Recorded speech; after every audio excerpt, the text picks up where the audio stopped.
Here we go. Cool. Good to see everybody. Thank you for jumping in. We do this every week. If you're a guest with us, this is open to everybody, all agents, all companies. So if you are a guest with us here, welcome. You're always welcome. Come back anytime, every Tuesday, same Zoom link, same time, whatever. And every week it's something different. Sometimes just an open mastermind. Other times certain topics that we'll hit on. And usually have some big agents on here speaking, feeding into us. So Kathy, why don't you go ahead, introduce Harold? Looking forward to this. All right. Yes, I am too. So we're in for a treat with Harold today. So Harold is actually out of Alabama. He's for those of you that are with EXP, he's a three-time icon. He was actually in NAR's 30 under 30. And then I think in 2013, he was Remax's Rookie of the Year. So Harold has a lot of experience, a lot of success behind him, and he's going to share today one of the things that he or some of the things that he does just to create that success for himself. So Harold, we're excited to have you, and everybody's in for a treat, like I said. So we're going to just turn it over to you and take it away, bud. Well, Kathy, thank y'all very much for having me. I'm excited to share, hopefully able to bring some valuable information, even if it's just one tidbit that somebody can take away and implement in their business and where it's helpful. So throughout any part of my sharing today, if you have a question, please do not hesitate, raise your hand, stop me. Kathy, if you see somebody raising a hand that I don't see, please let me know. What questions are welcome. So please do not hesitate to do that. So today, what I'm sharing about is value and how it's difficult to recreate. And that goes from anywhere from, which is a prime example, real estate. You want to talk about something that's very difficult to recreate. We don't think that God's making more dirt. So therefore, owning dirt, owning real estate tends to be very valuable. And that's great for our business. And the more that we can get other people to see that, the more value we can bring to them as far as investing, whether it's a portfolio or just setting their family up long term. So first thing I want to talk about is value in knowing your area. Raise a hands, or let's see. I'm Birmingham, Alabama. Do we have West Coast? Any West Coast people in here? East Coast? How far do we range here, just so I'll know some good questions to ask? Don't hesitate. In Florida, throw some states. Colorado. Colorado, Lots of Colorado here. Yeah. lots of Colorado. California. There you go. California. Samantha Burnett. All righty, awesome. Well, so whether it's someone from coming in from out of state that's really putting a lot of dependence on us to make sure we're putting them in a good place, safe place, good investment. Us understanding, hey, here's my market. I'm an expert in my market. So therefore, you're immediately bringing value to them. What about your area makes it a good investment? Is it the school systems that you're nearby? Is it the lake that people like to visit? Is it something I've tended to find out through where I live, which is Bluff Park, Alabama, small town and just outside of Birmingham? A lot of the nicer homes tend to be at higher elevation points and were developed much later or earlier in history. So I started thinking, well, people settled in places sooner for a reason, and then growth happened around it. So I tended to, and with my investment portfolio, and I try to pass this knowledge on to others looking to invest, those more established areas tend to be a better place to invest and can bring a better return. Does anybody see that in their areas where, let's say, a more historic neighborhood or somewhere that's been occupied for a long period of time? Do y'all see those as better areas to live in or better investments in your part of town? Is there anybody that can think of an example like that? I'd love to hear different people's point of view and see if it matches up with where I'm from, or maybe it connects with someone else that's on the Zoom. I'll give just a few seconds. If there's no feedback, that is totally okay. We kind of a mix here. I mean, I think Harold, like down, I know for us and all, there's Colorado Springs people on here. I think about the old North End, there's an area right downtown that's, definitely an older area, built, early 1900s, whatever, even late 1800s. Some of them, I mean, they're gorgeous homes, and it's just one of those, they're big, like almost like, I don't know, they're just huge. Now we've got a lot of newer areas that have built in Colorado Springs too, where these $1 million homes and neighborhoods that are, on the outskirts of town as well. But definitely that downtown area is pretty prestigious. Right. The old North End, they call it. So right, right here in the Springs. Yeah. Well, thank you, Jeff. And understanding what it is that draws people to that area. And it just shows your value and your knowledge and your expertise to the clients that you're helping, saying, oh, well, you know what, if I can get close into this area, you said Colorado Springs, then maybe that sets me up for a better investment, because 2-3 years down the road, I may have to up and move because of my job or whatever it may be. And, they are putting a lot of trust in you. So if it's important to you for them to make a good investment, I tend to not, and I tell my people, I tend to not be able to take my mind off the investment aspect of real estate, which a lot of people are going to appreciate, because who doesn't want their home to appreciate in value?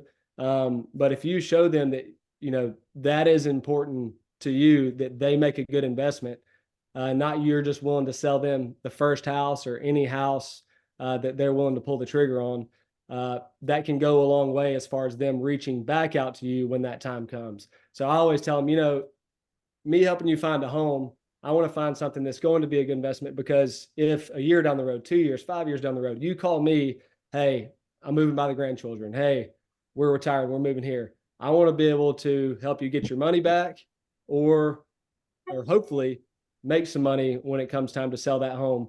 And I've seen that's gone a long way, showing that you care about their side of the deal also. So one way to do that is making sure that you're knowledgeable about your area and understanding, hey, here's what brings value if you were to invest here versus here. I just think that is something that gives them a reason to call you instead of any other agent, because you do provide that value to them.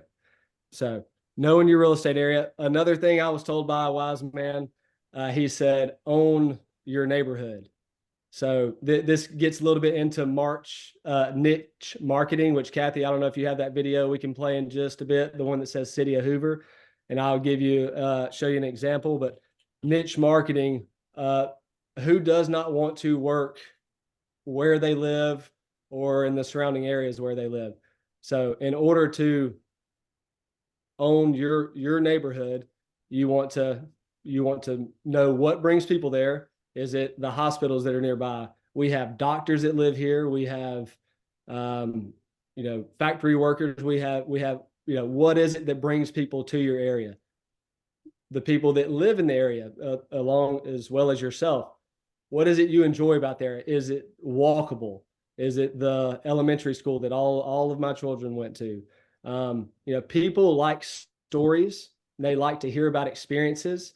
So the more you're able to share, the more they're able to connect, and therefore put themselves in your shoes, and maybe enjoying some of the same things that you enjoy, or things that you've learned from others in your area, in your niche market, let's call it, in your neighborhood, that they can relate to. So the more you meet people, get feedback from folks that live in the neighborhood that you want to own, the better chance you're able to connect with someone that you're helping trying to move to that area. Hopefully that all makes sense. Miss Kathy, do you have that video able to play that we can share the screen? I'm through, Harold. So I don't know if you could resend it. I sent you my email there. Just okay. If I could get it quick enough. All right, I'll try that real quick. But having a little technical difficulties this morning. Right. If not, it's okay. No worries at all. I'll try to send it again real quick. I just messaged you my email to make sure you had that. Okay. Sorry about this, guys. Just take 1 second and I'll keep going and we can get to this video in just a second. Callthecarters@gmail.com, right? So anyways, about the niche marketing,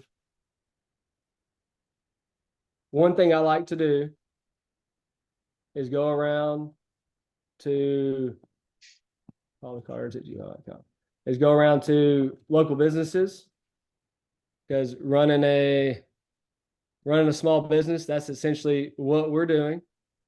That is what we're doing. And to get to know those business owners, to take time out of your day to share about their business and try to get the word out to your organic network, via social media most of the time.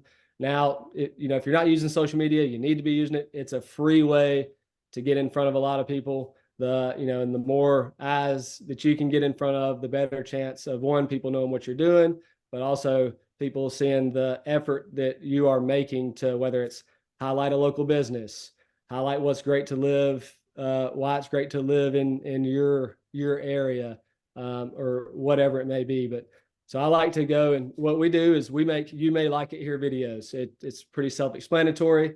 It shares why you may like it here. If we get to play the video, you're going to get to see one of those videos.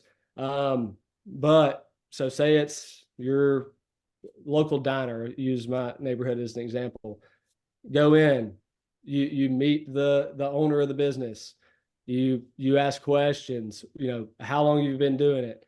Tell me the history. What if you're telling someone about this diner, what are you going to tell them? Like, I want to hear it from his point of view. The more time you're asking questions and you're listening, the more people are willing to share, and usually the better information you're going to get. So you going out of your way, taking your time to do things like that, highlighting your community.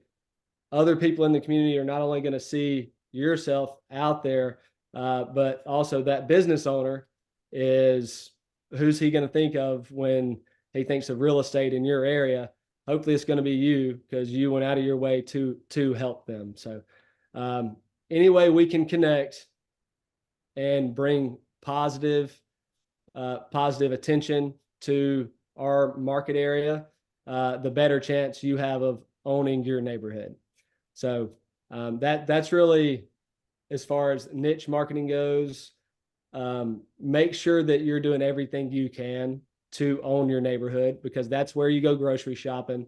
That's where you go to the diner. That's where you're getting your haircut.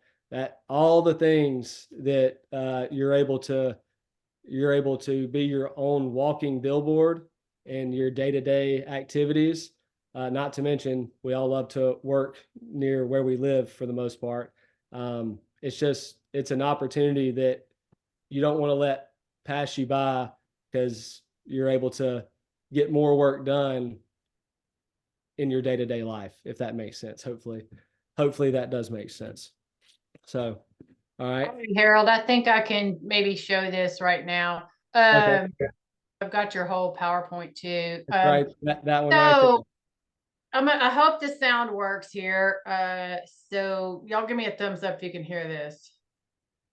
Oh, you know what? That's a PDF, so that's not it. All right. All right. I'm sorry. I'm not the most tech savvy. Just full disclaimer to everyone on the thing, on the Zoom. I will see if I can get it sent your way. Is there any way for you to be able to send it? I was trying to share my screen so that I could play it, but you know what? It's all right. If you want to see some examples of the You May Like It Here videos that we create, I'm sure I can upload them, and then we can share them out to everyone that is on the Zoom today. Yeah. Or do you have a YouTube channel or somewhere they can just go look at it? You go to YouTube and go to it's a You May Like It Here on YouTube. That's the channel name. You can see examples of how we highlight different areas, neighborhoods, We do it for homes. We do it for small businesses. We did it for the city of Hoover. And, you know, it's just a way to put a positive, to show a positive reflection of whatever it is that you're trying to highlight. So you mind if I? All right, I'll get that. I'll get that and put that in the chat. Call the Carters at gmail.com. Here, I'll play it real quick. I've got it right here. You got it? I do. Let's see right Just here. going there to look for Did I it. look right, Harold? Oh, that's right. That's it. Okay, hold on a second. And so this was on our Hoover High School football. Everybody loves the Hoover Bucks. And as your local realtor, I'm about to highlight a few of the many great communities in the city of Hoover. Live up on the mountain in a historic community. Some people refer to it as modern-day Mayberry, or down in the valley at Hoover Country Club and have the country club lifestyle. Maybe live in one of the planned communities with tons of amenities that'll always keep you busy and having fun. Maybe you want the 5-acre oasis backing up to the Cahaba River right here in the heart of Hoover. Hoover has so much to offer and so many different lifestyles.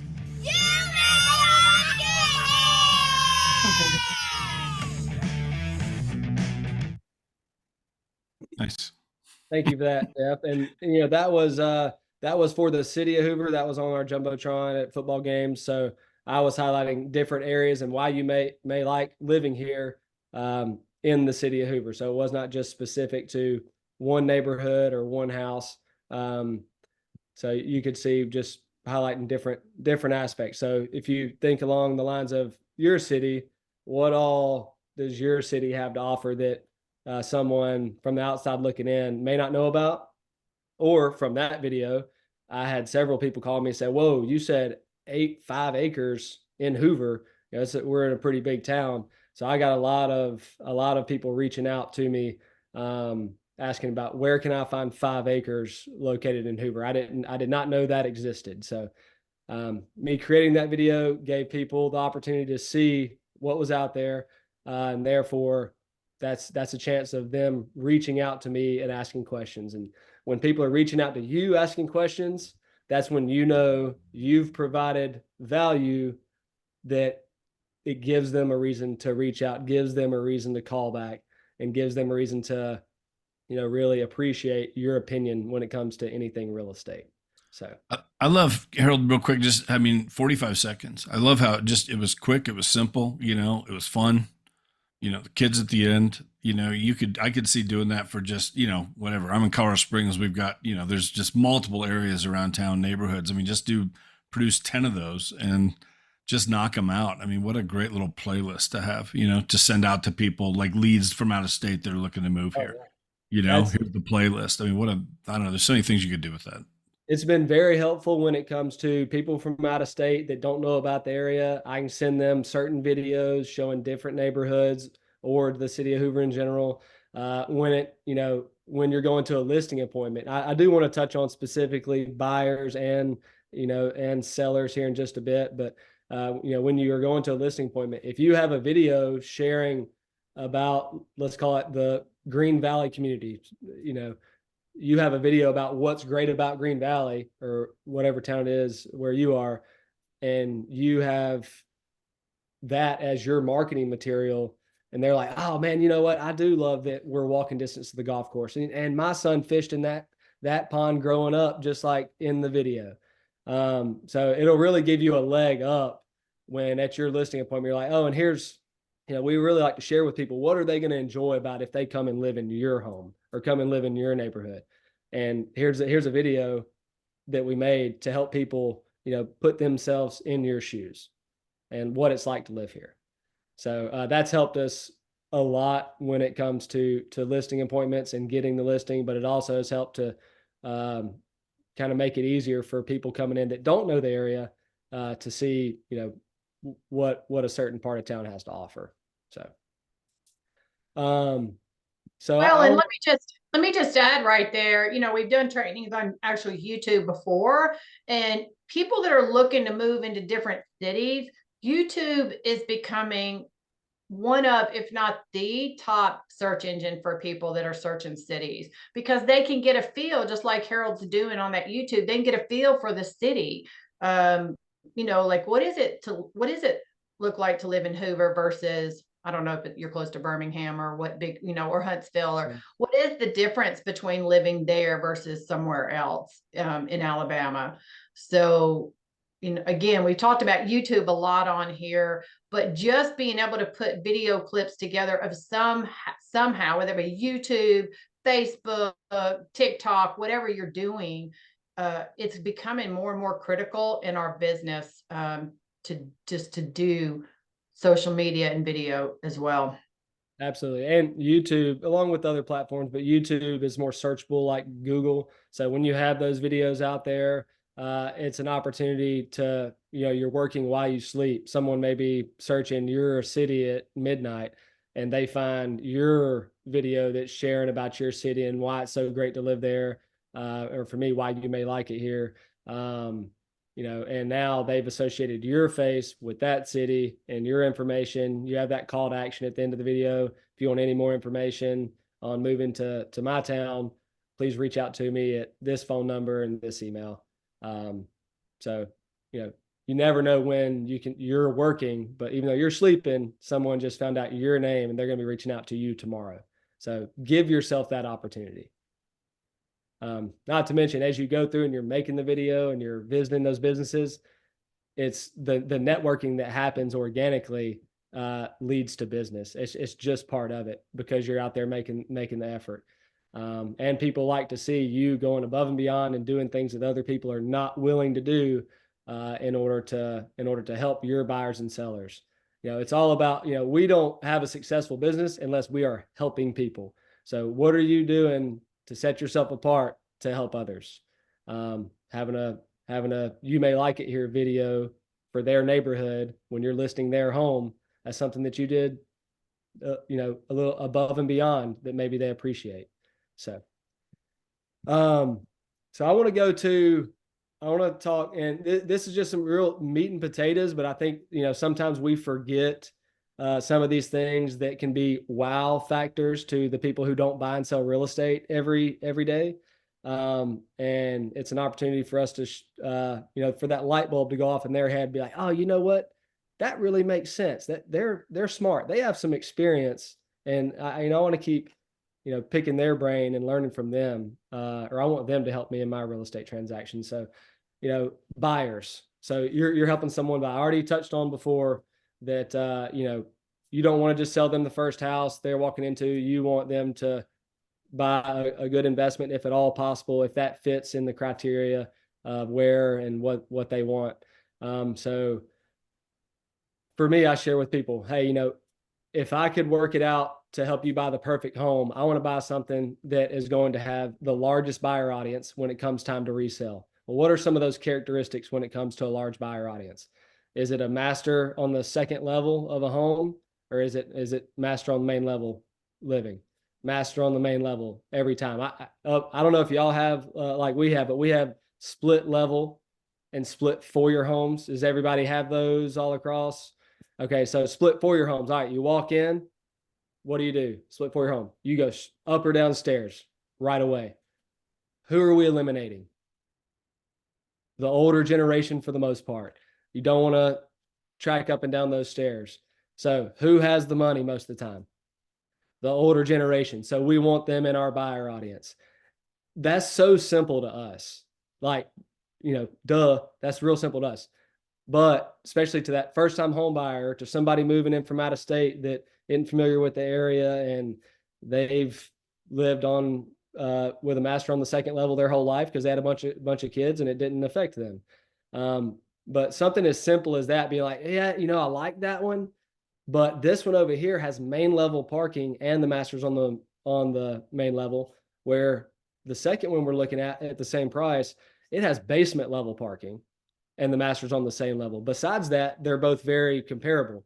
Well, the one with the main level parking and master on the main level, in my opinion, is going to be a safer investment because your buyer audience, when it does come time to sell, is going to remain larger, and you're not going to knock the people out that don't want to carry the groceries up the stairs. don't want to carry the children up the stairs. Simple things like that, those everyday life things that sometimes people don't even think about until they get in and they're like, well, man, I really wish we had parking on the main level. So simple things like that that are just commonplace to us, sometimes throwing that out there to your buyers, you'll just see the light bulb come off. You're like, wow, you know what? That makes a whole lot of sense, but I just really never thought of that. Let's see. Something for me too, and I think I kind of I may push the line on how vocal I am about this. But in my opinion, I shared that older areas tend to have a higher future value for different reasons. Where we are, which I'm sure is where you are, all developments nowadays are, as many houses as you can get into a neighborhood. So for us, we say cookie cutter neighborhoods, y'all may call them, but reach out your window and touch your neighbor's window. To me, that type of property has a lower future value because the capability for someone to recreate that property. Now, that can be a great fit for someone that wants the HOA, doesn't want a lot of yard work, all these things. But if we're just talking about investment, if something is more difficult to recreate, in my opinion, you have a higher future value. That acre lot, that half acre lot, ranch style home. How easy is it in your area to buy an acre that's conveniently located to where people want to be compared to buy 0.15 or 0.2 acre lot with the same house that is also 7-8 houses down the road? Is that kind of the same with everybody? Newer developments versus more established areas? Yeah, I see some nods. All right, I'm gonna take those nods. Yeah. But I've also learned. I've been in the business 11 years now.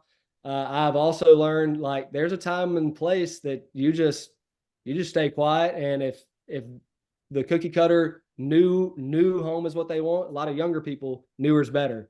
Well, you always hear they don't make it like they used to. They don't, for the most part, they don't build homes with the high quality, of craftsmanship that they used to. So if I start to get the sense like, hey man, they really appreciate, my opinion when it comes to what's a good investment, the more I'm willing to share. If they don't care so much about it, they just want the new house, they want the gray, they want the granite countertops, what's the next up? I just forgot. New appliances.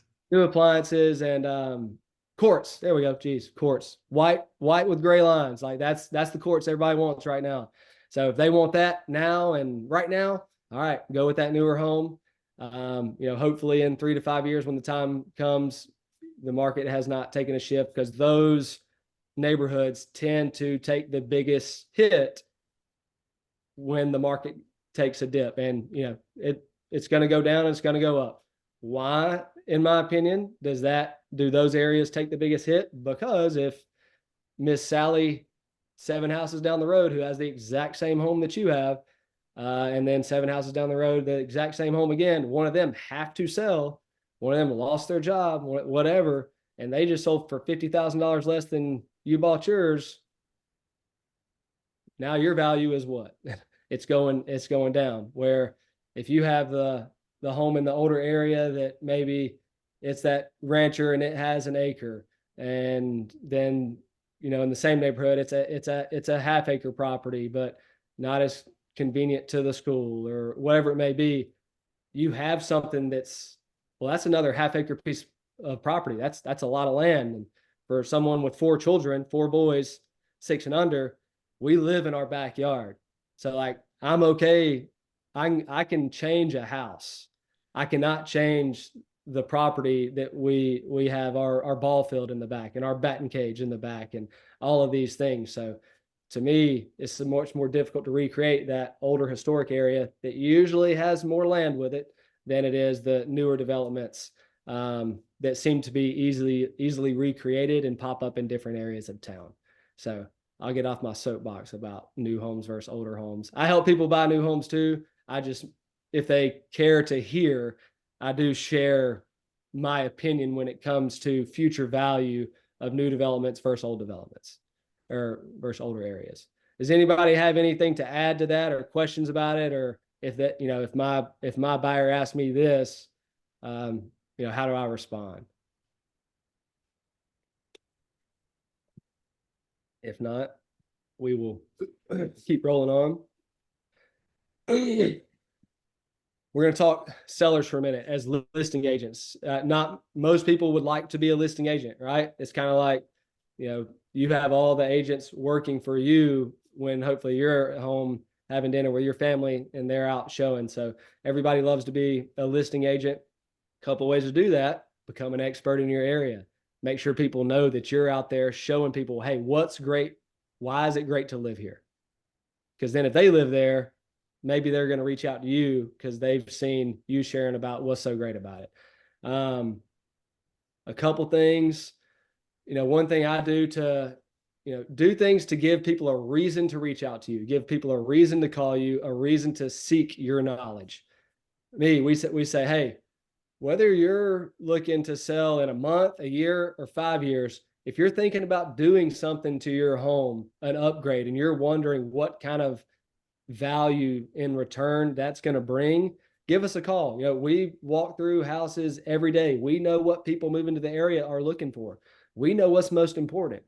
And we're happy to give you our opinion so that you get the most bang for your buck when the time comes to sell. So I don't want you to put 20,000, if say you're getting ready to sell in 3 months, I don't want you to put $20,000 into your house to make $20,000.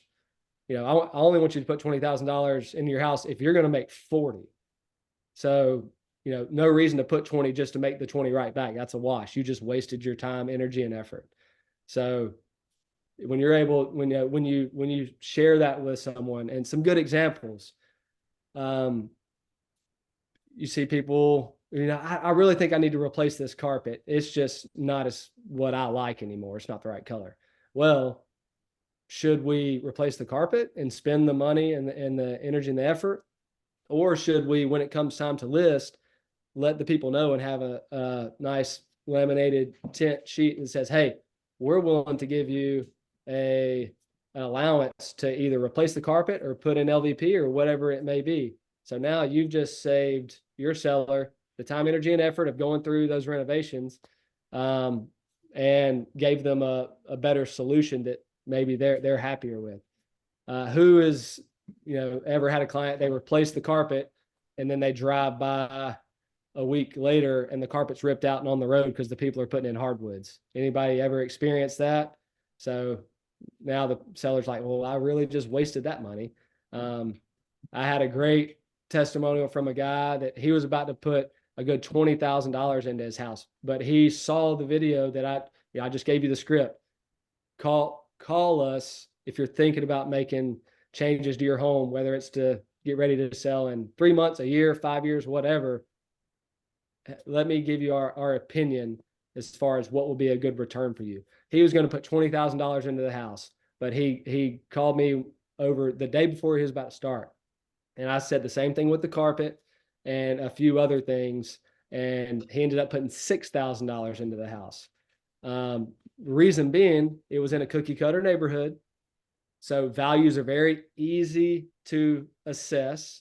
And, most expensive home, least expensive, if we're already at 275 and the most expensive home is 285, let's not put $20,000 into it when the highest sell ever is 285. So we just knew like, hey, we're already above that 275 mark. Let's not try to push to 300 because then there's no one for us to compare to.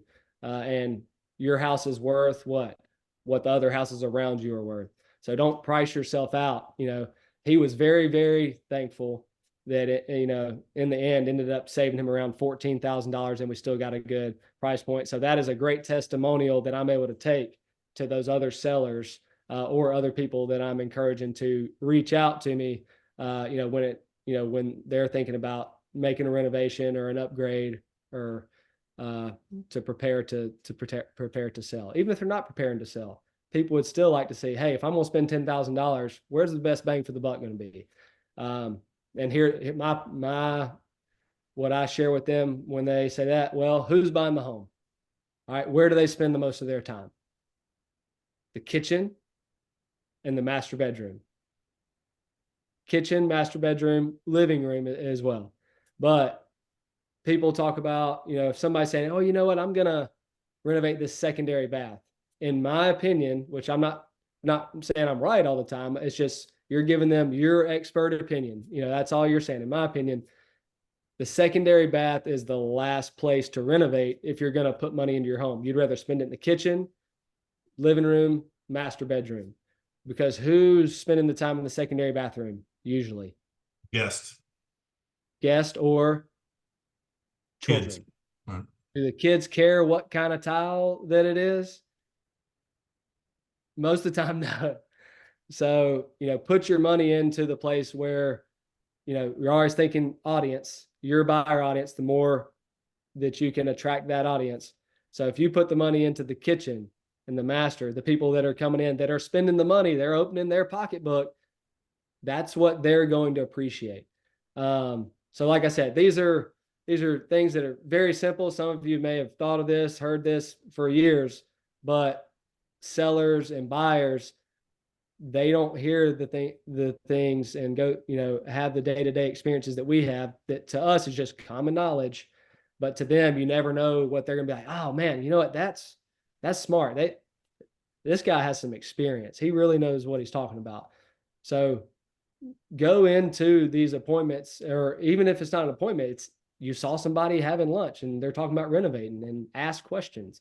As soon as they see that you have knowledge to offer that they find valuable, well, now they're calling you when it comes time for the next real estate question, or for I have a painter, you have an electrician, whatever it is. Any way that you can help people, not only when it's buying and selling, the better chance that repeat business is going to come back to you, and that snowball effect of working by referral in real estate is going to happen and build and just continue to grow. So I got a little bit. One thing I want to, and I think this is what you're saying, you're clearly establishing yourself as the expert, and hey, reach out to me for all your real estate needs, all your real estate questions and all. And I don't know if you're doing this on everything. You showed you may like it to hear video, but these are all little videos to start creating. Go out and talk to the businesses, go out and just drop little nuggets about what he's teaching, do 1-minute videos, and start creating a whole playlist of all these little videos that are showing you the expert in real estate and the expert in the area and the community, realtor that supports the local businesses, right? I hope y'all are kind of catching that all of these are just great, quite honestly, social media videos to start establishing yourself. Because it's one thing to have these conversations with your clients or people that reach out to you that know you already, right? And are asking, but it's about really putting all this data out there in video format for people to make your phone ring. That's right. Exactly.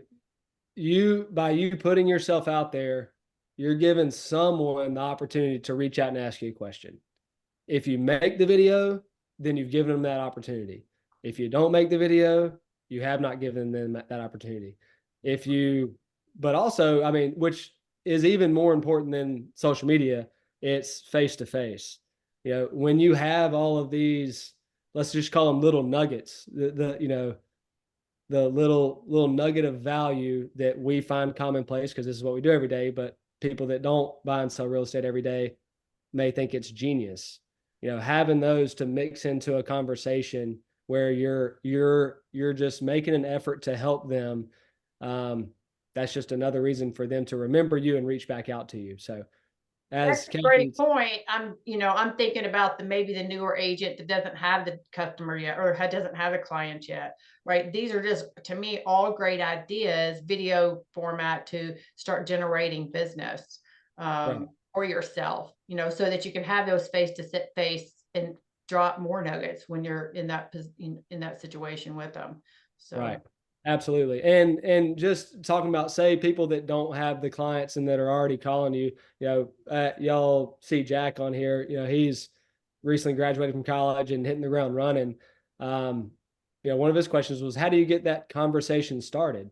And, it doesn't work the same way every time, but, one good thing, you're sitting at the ballpark watching your son or grandson play ball. You're speaking with someone. So, hey, how you doing? What's your name? So, are you from here? Are you from here? If they're not from here. All right, well, boom, there's a segue. Well, what brought you to Birmingham? Usually it's a job or it's a grandchild or whatever it may be. Well, and then they start asking them what they do. They're going to come back asking what you do. Now they know you're in real estate. So any way that you can, plug into a conversation naturally, not just, hey, I'm Harold Collins. I'm a realtor next door. Nice to meet you. If I can ever help you buy or sell real estate, please, here's my card. Like, that's going to scare them off. So, I mean, it's a relationship business. You want to get to know them, and listen, and then figure out, all right, where can I help them? If it's where can I help them and not how can they help me, your business is going to be a lot more successful. But find ways to have those conversations, because if you don't have clients, you're not going to have those listing appointments and buyer appointments and showings and all those things. Find ways to let people know that you are in real estate. And the more knowledge you have from seeking out knowledge from others, it gives you that ammunition to share valuable information. So I still ask questions all the time, because you never know what someone is using in their business that can be critical to help you grow your business. Harold, I think too about just getting out there, like, I don't know. I mean, I've worked from home now since 2009, but, I'm honestly here at home probably 2 days out of the week, because the rest of the time there's coffee shops I'm going to, there's all kinds of stuff. We have a client right now actually that we're working with that I met in a coffee shop about a month ago, and we're showing them homes now. And I think I look for reasons to talk to people. I look for reasons to compliment somebody. Whatever. Hey, hey, real quick, that book you're reading, whatever, man, that, I love that author or whatever, how's that book? I mean, just something to get a conversation going. Whatever, something, they got I don't know, they got a Colts jersey on. I'll point it out. Hey, Colts fan, I was about to say, I'll just find ways to have a conversation. Next thing you know, we're talking. And of course, one of those questions. So what do you do? I'm a realtor, and what's their first question? How's the market? That's the topic right now that everybody asks. And there's so many ways then to get into that conversation. We've learned on here, these Tuesday masterminds, like, I've got my, a digital business card. I send it out, whatever. I can keep them updated on the market, just different things you can do like that to start building rapport with them. And next thing you know, it's like, they're referring people to you and you're picking up business. I've picked up so much business over the years from just being out where the people are, not sitting here in my office waiting on the phone to ring. That's never going to work. You'll be out of business in 3 months. I mean, so anyway. Yeah. And like Jeff said, like when you said that, the first thing I thought, I saw the Colts. Anytime I see anyone with a logo on, if I know that logo, I'm like, oh, go Colts. Like, I'm gonna start talking about Peyton Manning if we get a chance. So exactly. I think about the Colts. So go Razorbacks, Alabama, Roll Tide. I'll even say War Eagle. I'm not an Auburn fan, but I'll say War Eagle if they have on an Auburn shirt. So it's just you're just on Tuesday. You better say Go Big Orange too. Go Big Orange. Yeah. I mean, if you want a way to make a positive impact in somebody's day, give them a call for their team that they obviously like. So the chance of them smiling and responding when you say something that is encouraging to them is just much better than, hey, how you doing, or something of that nature. So yeah, that's a very easy way, especially when people have it right there on their attire. Let's see here. There was something that you just said that made me think to tell you, but it slipped my mind. I should have written it down as we were talking. That's okay. So I'm gonna move to the next thing. We were just talking about listings, ways to bring value to your sellers, ways to have people call you, whether they're thinking of selling a month from now, a year from now, 5 years from now. Oh, I know what it was. Sorry, rabbit trail. That's how my brain works. But you said the people ask you about the market, right? How's the market doing? Well, that depends. Did you buy over here? Did you buy over here? Did you, which, in my opinion, I've really seen this place hold its value even when the market goes down compared to this area that didn't hold its value as well because they just built another neighborhood that's just like it. And all the people are moving out of this one to that one. So this one's hurting a lot worse than this one over here. You just gave them a whole lot more information than just how's the market, because it all depends on, you make your money when you what in real estate? You make your money when you buy. So if you made a smart investment, which you're going to help all of your clients do, then they're not as, the market's down as a whole, but it's really held its value over here because that's the only neighborhood that you can walk to the school that's highly rated, or that's the only neighborhood that you can walk to the shops or whatever it is that's an attraction of where you live. So that goes back to knowing your area. And that takes me to, when it comes to sellers, knowing your area, putting out there, oh man, which I actually was just talking with my mom so I joined business with my mom 11 years ago. She's the best realtor there is. She has stepped away. She's not active anymore, but is a huge part of my success. And, nothing happens without her. She's amazing, an amazing mother. But she was just telling me I need to put out there all the people we're searching homes for. And that was one of the best lead generators when I got started in my neighborhood. I don't know if y'all have Facebook groups for your neighborhood, but I have someone looking for a 4-bedroom, 3-bath home with at least a half an acre and under $500,000. I know most of those homes are going to be 400,000 under. So you say 500. Well, all the people that think their house is 400 and under, they go, oh, they'll pay 500. Hey, my address is this. Tell them to come look at mine. Or so boom, you just made a connection. Now you're going to see somebody's home. You know what their house has to offer. And so, even though they're not ready to sell right now, they are ready to sell if you can get them X number of dollars. All right. So now you have what we call, let's just say you've got a pocket listing, off market listing, whatever you want, whether you've actually gone through the paperwork, gotten it all signed, or you just know in the back of your head, hey, if I have somebody that needs a 4-bedroom, 3-bath that also has potential for an in-law suite, I know that Rory has it and that he would sell if I got him this. So now that buyer comes along, somebody you met in the coffee shop that, my mother's moving to town and we've got to find somewhere with an in-law suite. You know what? Go back to my notes, in-law suite, off market, Rory. You just brought value to that person. They've already seen everything on the market. Now you brought value that, hey, you know what? I know an off market listing that they would probably sell. What's your timeline look like? How much value you just brought to them because you're making connections and you're not just looking on the MLS and you're not sitting there waiting for somebody to call you. You're reaching out. And plus, when you're reaching out, say on that Facebook group, we've seen everything on the MLS, and I got to find my person a 4-3 with an in-law suite.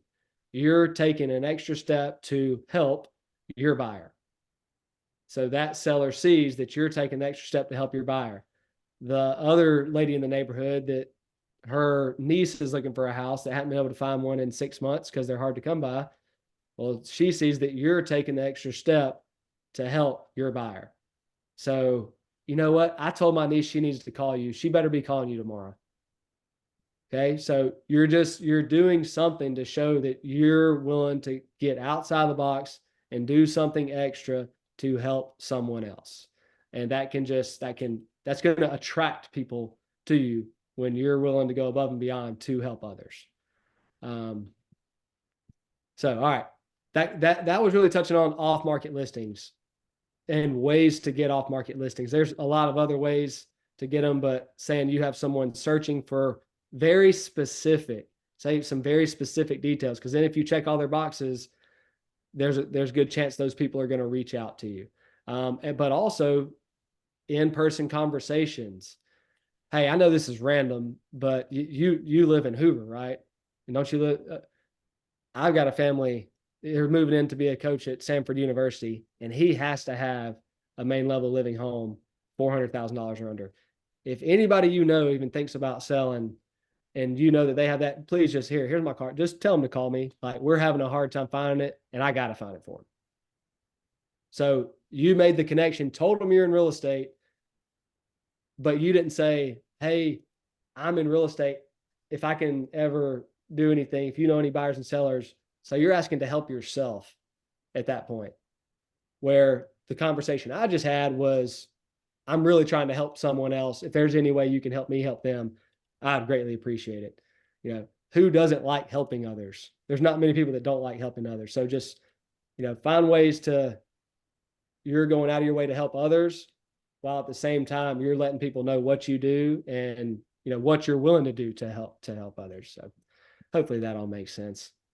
Let's see here. How much time we have to make sure. 7 minutes. Oh, wow. That's going pretty fast. Well, quickly, I want to talk about just, I see it happen all the time. I don't want it to happen to you guys. In my opinion, when I'm sharing with a seller talking about a listing strategy. So let's say we're at, you know, it's a $490,000 house, you know, comps say. Well, yeah, but I would really like to list it at 505 just to give myself some negotiating room. Well, Miss Seller, you know, if we list at 505, you know, one thing we're doing is we're limiting our buyer audience. And we've already talked about keeping the larger the buyer audience you have, the better chance you have to create competition, which is great when you're trying to sell a home. So at 505, all the people that are searching at $500,000 and less, they no longer see your home when we put it on the market. You're being compared with the 525 and under, or the 550 and under, depending on what price break someone is searching in. So now, you know, there could be 3 people sitting there ready to pay you $500,000 for your house, but they don't even know we're there. And plus, if there's 3 people waiting to pay you $500,000, then one might be willing to pay 505, 510, whatever it may be. So, you know, if I see a property list right above a price break, to me, it shows that's a lack of experience and knowledge. And now that you've shared, you know, that knowledge with a seller, they see a house listed at that price point. They're like, ooh, they made a mistake. You know, so real simple, but really makes a lot of sense and just shows your value and your experience to, you know, your potential clients and people that you're wanting to help. So, and all of these things, guys, and is we're trying to become difficult to recreate.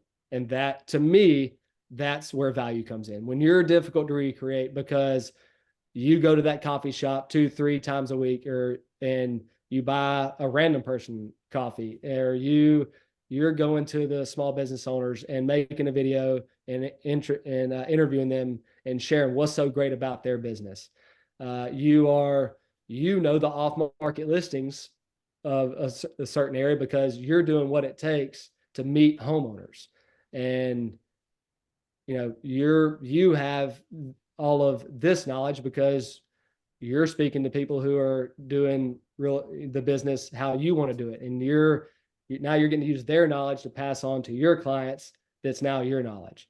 So, you know, the more things you're doing to make yourself difficult to recreate is going to go a long way. And then, you know, when it comes to real estate, really understanding like, hey, what brings value to these certain areas? People don't get tired of hearing about a good investment.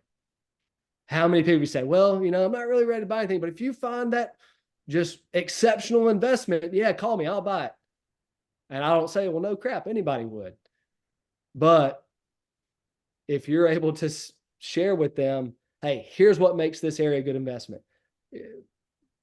Personally, and I do want to touch on this, when you're able, especially an area that you want to own, you need to invest into that area yourself. And where I live, Bluff Park, historic area, Surprise, older area, bigger lots. We own 4 houses around us.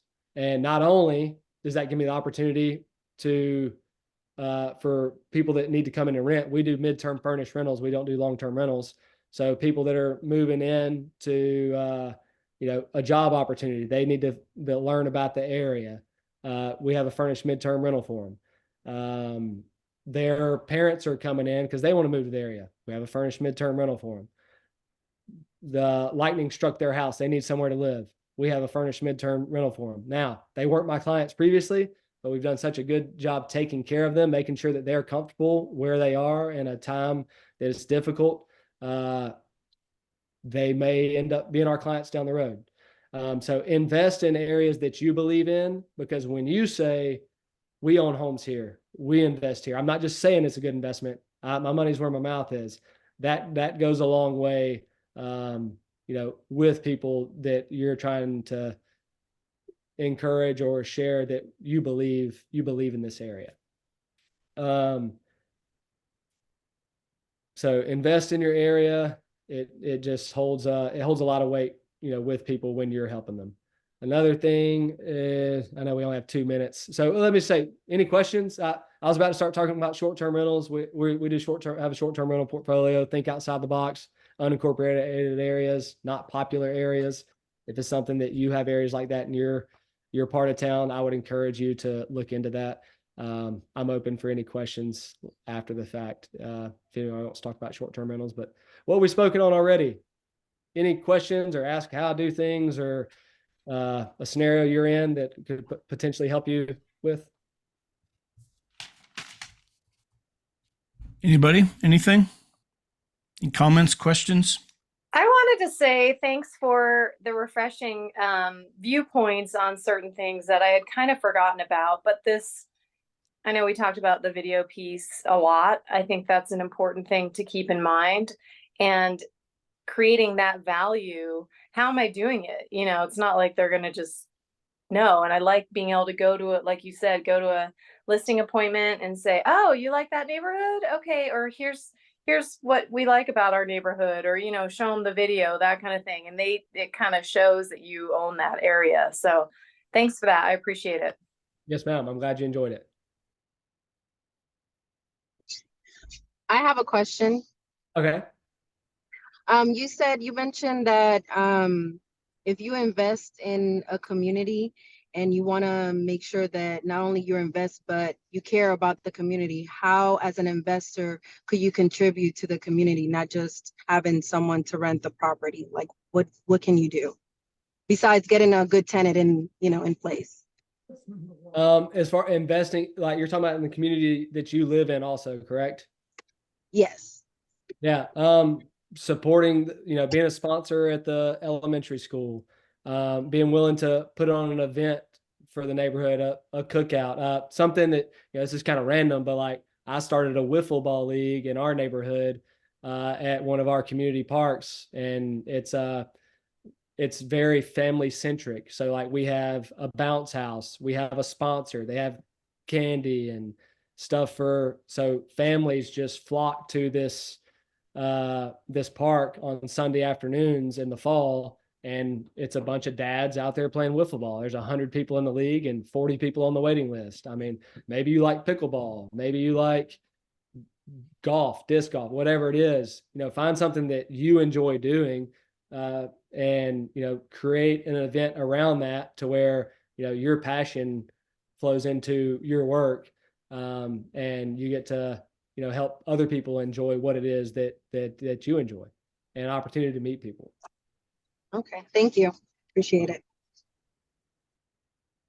All right, guys. Well, we'll have this recording up on the Freedom Team Workplace, if not tonight in the morning, for you to go back and just review, and kind of what Kate said. I mean, just a great refreshing overview of just things, especially for those of us that have been in the business a while, that we might forget about. We're the expert, and we don't need to assume our clients realize that. So I love all the things that you shared, Harold, about that, and establishing yourself as the expert. So thank you so much for being here and sharing with us. It was so good for all of us. So thank you so much. And again, y'all, the recording will be up within the next 24 hours. Yes, Thanks, sir. Harold. Yeah. Thank y'all for having me. Thank you so much. Hope everybody has a great day.